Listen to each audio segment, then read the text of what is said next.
I'm here to present our project that's called Alvit. Oh, here we go. Which is then a Norwegian platform for digital academic textbooks online.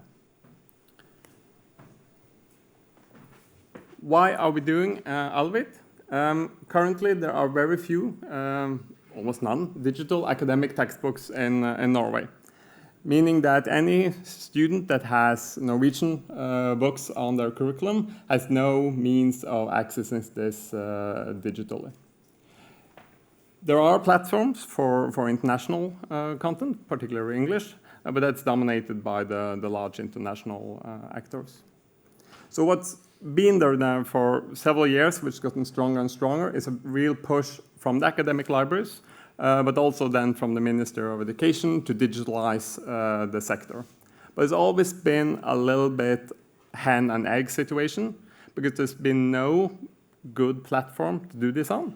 There's been no web platform, limited support for EPUB 3, and the ebook platforms for retailers doesn't really work well for study because you need other features.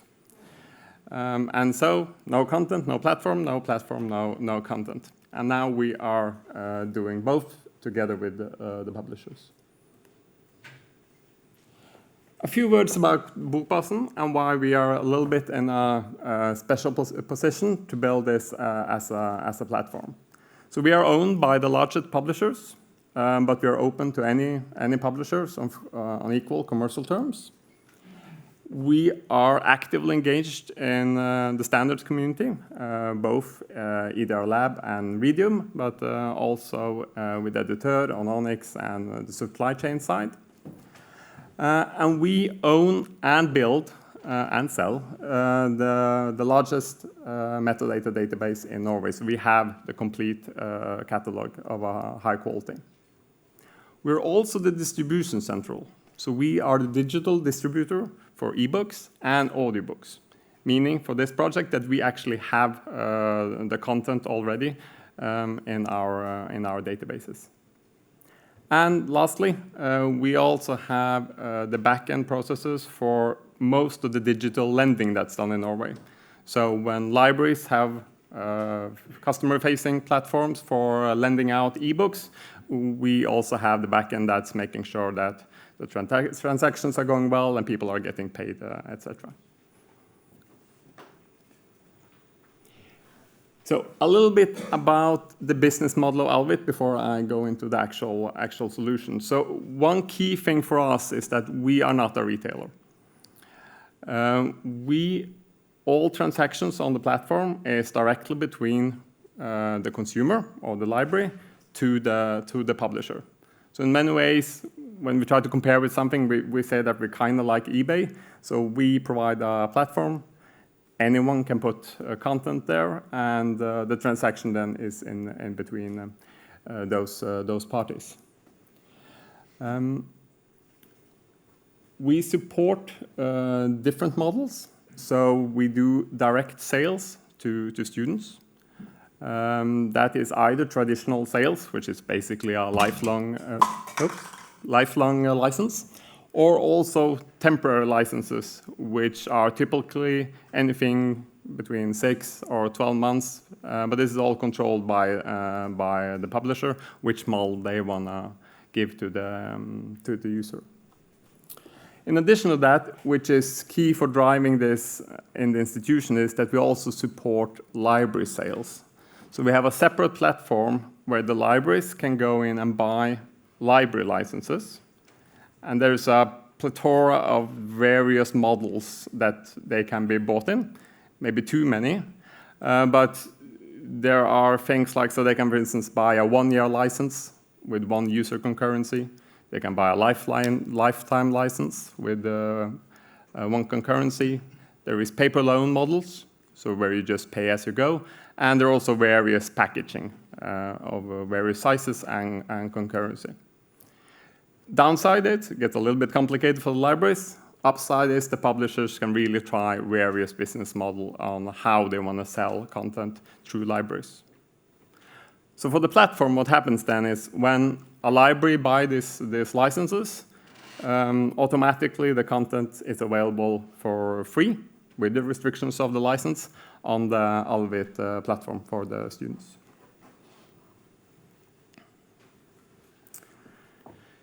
So we set out to start building this in August last year. And we had a set of requirements from the publishers that we had to deal with. We needed the platform to be accessible, so really harness the built-in accessibility that we should have from EPUB Free. As I said, we should support buying, lending, and loan, and we should also support PDF. Mostly or only due to pretty large legacy catalog with the digital, with the academic publishers. It also needed to be a platform where the students can be engaged in the content, so where they can actually work, where they can actually study, comment, and also share the content. And it needed to be a platform that could support future business models, so not just the ones we have today, for instance, subscriptions. And finally, the publishers need to know that we could also provide satisfactory piracy protection. So there are various ways we could have gone about this, but we ended quite quickly up that what we needed was a web-based platform. First, because we only had time to build for one platform, because we had 1 year to launch. Secondly, we had a pretty strong theory that that was the main platform students wanted to use for studying. And we quite quickly followed that up with a survey of potential users, and it was pretty significant. So where 90% said that desktop was the preferred platform they used for studying using digital content.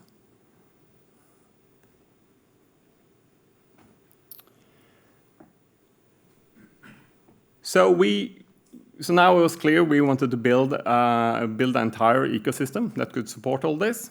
And our relationship with the EDRLab and history with Readium meant it was natural to look at what was existing around R2 Web or Readium 2. So we put together a POC last year in August, where we did some quick tests in terms of seeing how quickly can we get the basic reader up, how can this fit into our architecture. And that quite quickly moved onto our project team that's been working on that since. And that's a combination of our people, we have some external UX people, and we have Afrodita, that many of you know, that will be presenting afterwards. That's been our lead on the actual R2 implementation. So for the techies here, a quick view on our tech stack. So we view so what we're building is Alvit, is what we regard as the application, which in practical, the website, which is a React JS application. And then we have the Alvit, the R2 reader, which is then in JavaScript. Then we rely quite heavily on anything that Amazon can provide us to make our life easier. And then Java for all the business logic in the back. So, concretely, what are we building? So we are building an online discovery platform.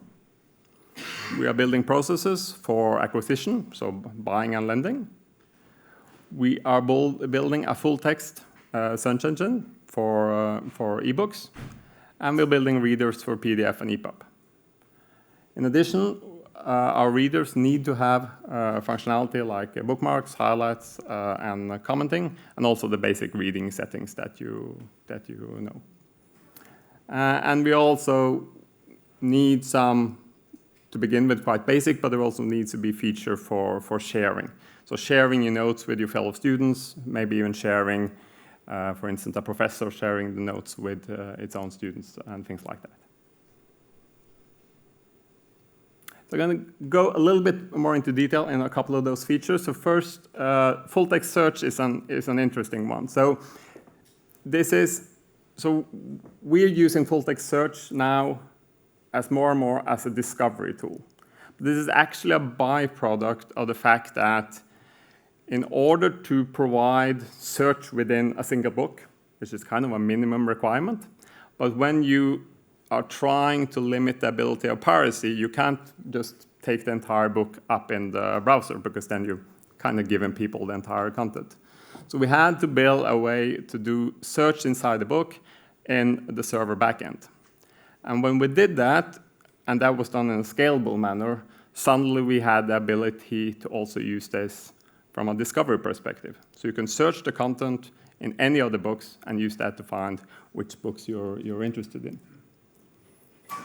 I'm going to show, let's see if you can see it up there. Yeah, that's a short video. So what happens here is we're doing a search, and you get a standard metadata hit. It goes a bit quickly here, but on the right then, he then selected, okay, I want to see what kind of hits did I get inside books as well. And it changed the view, and there you see excerpts from the book where they actually got a hit. And from that page, they can then either choose to see all the hits in the book, or you can't see there in that screen right now, but there will also obviously be acquisition links directly there as well. So one click from there, and you can have the book in your shopping cart, or borrow it from the library if it's available. A couple of technical things on full text. So what we do is we pull out the plain text of all the books. So we strip away any markup, any kind of things that are in the way for the search engine. And we chunk this down to really, really small, what we call documents. And this is basically can be anything down to a sentence or maximum a paragraph.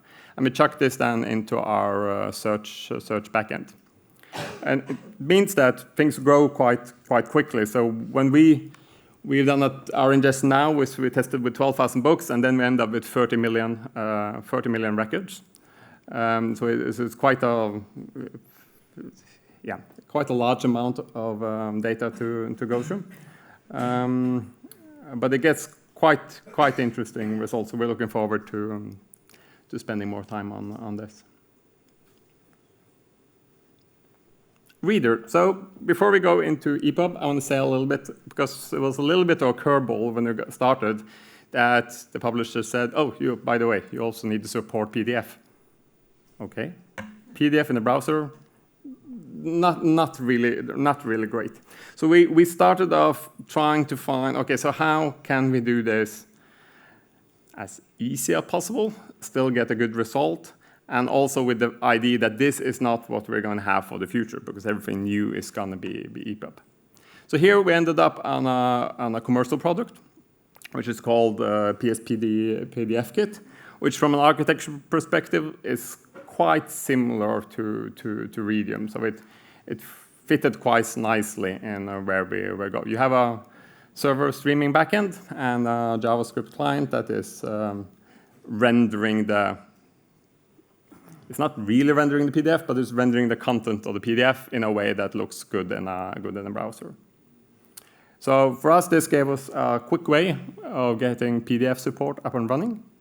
The challenge suddenly then is that we suddenly have two completely different technologies rendering our EPUBs and PDFs. So how do we then provide the users with a reasonably consistent user experience? Because users don't care if they bought a book. If that's PDF or EPUB, that's not really their problem. Then, R2 Reader. So as I said, we did a POC on what we could find on the R2 Reader. So we put that up, and it was quite smooth to get things running. But there's a few challenges in terms of how do you industrialize this into a more of an enterprise-like application. So one of the key challenges is that what existed today is really various implementations of the reader, which are fully functional readers, but not really a clear component or an SDK in the same way as you have for native and so for Readium mobile. And what happens then is that every implementation modifies the code a little bit, and it makes it challenging to reuse, and it also makes it challenging in terms of having it as a shareable open source project. So we started attacking that just for our sake as well, because we needed this separated from the entire application. So one of the first things we did here was starting to define clear APIs. So how should this reading component really talk to the world around it without putting a lot of our custom implementation into the actual component. So some of the stuff we've done, either from scratch or developed further on in terms of what already existed. We have support for highlights. We have implemented timeline functionality. We have implemented locators, and we're also using the web manifest. We are running this in a single iframe, and we implemented the bookmarks and user settings. I'll show you a video of this afterwards. In terms of like the bigger architectural things we've done, it's really two things, and the first thing is the APIs, trying to decouple the reader from the implementation and the user interface. So there is a clear separation there, so you can actually put another user interface on the reader without changing the source. And we'll also formalize the more the technical build stuff of this. So we have a separate pipeline for this at the very reader, and this is just another dependency as any other dependency in our project, making it possible to have good release management on the reader as well.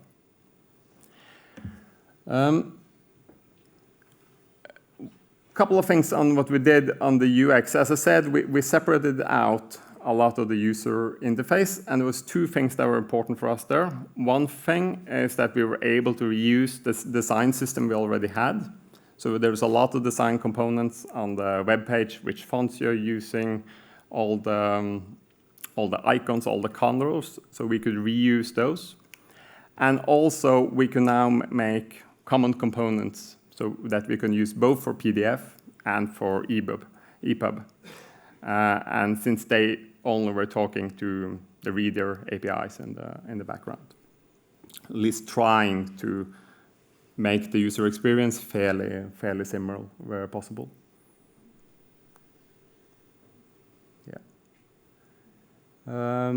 This is our version of the slide Jellybook had earlier. So we're doing mostly the same in terms of the front end and the streamer architecture. Maybe a few differences. So what happens with us is that when you initialize the reader, it will get the manifest, but it will also get all that other data that's required from the backend. So the reader, R2 reader code has no idea how our server backend looks like. So all that gets injected into the reader, and the reader starts, and it then knows where to get all the files. And then there's a layer in between that makes sure that knows who you are. So it only gives you access to books that you actually own. And we are running, since we have the files ourselves, we have them lying there as unpacked EPUBs. So we unzip them, so they are ready to be streamed in portions as the user goes along. Yes. A couple of views from the application as is. That's just the front page. This we touched on a little bit. This is part of the discovery and filtering. So it's free text search, obviously filters, and you can also, on the right here, you can do the free text search either in the books you own, or in the entire catalog, or in your notes.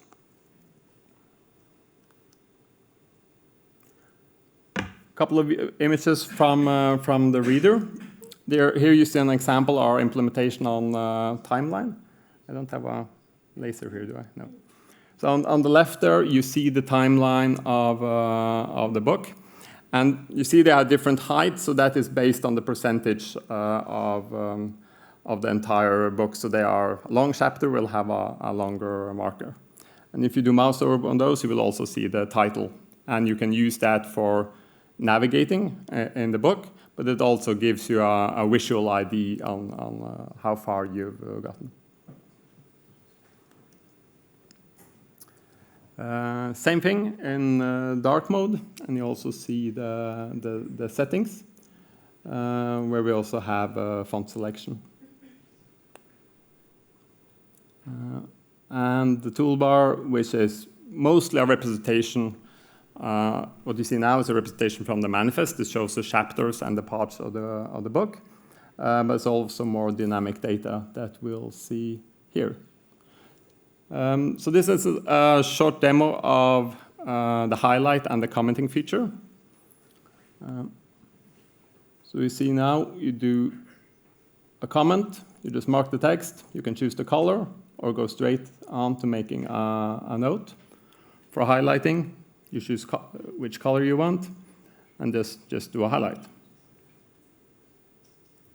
Then navigating using the timeline. And you see here now under highlights that you can see the highlights we stored, and you also see an excerpt of the text and the ability to navigate straight back to them. Same with bookmarks. We had the 2 bookmarks, and you also get those up there and an ID how far into the book those are.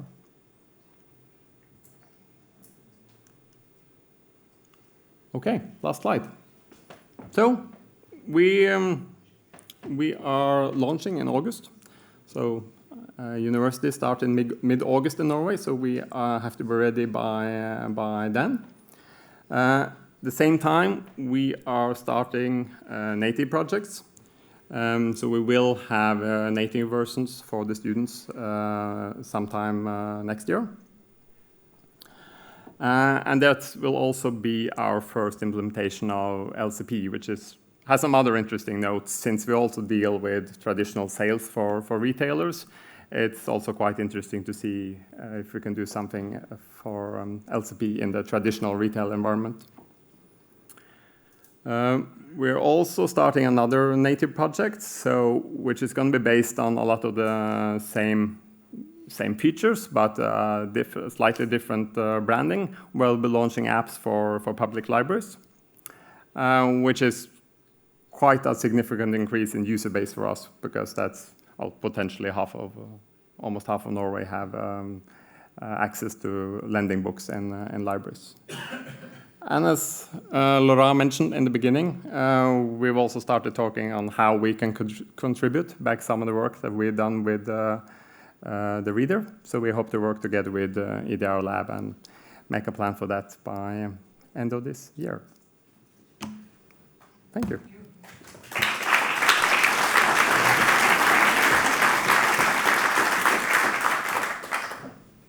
We can take one or two questions before we move to the next sessions. Yes. Thank you very much. Very impressive. One very practical question. Can you export notes and highlights? And if so, how easy? Into Evernote, whatever.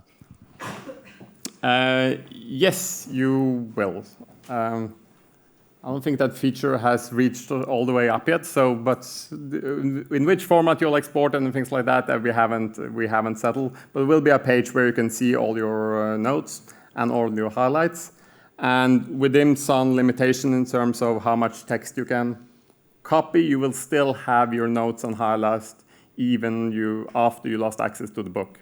So those you'll have, and you'll be able to export those down. But which way we need to do a little bit of work on to see what the students would like. But the data is there, so it's more practicality for us.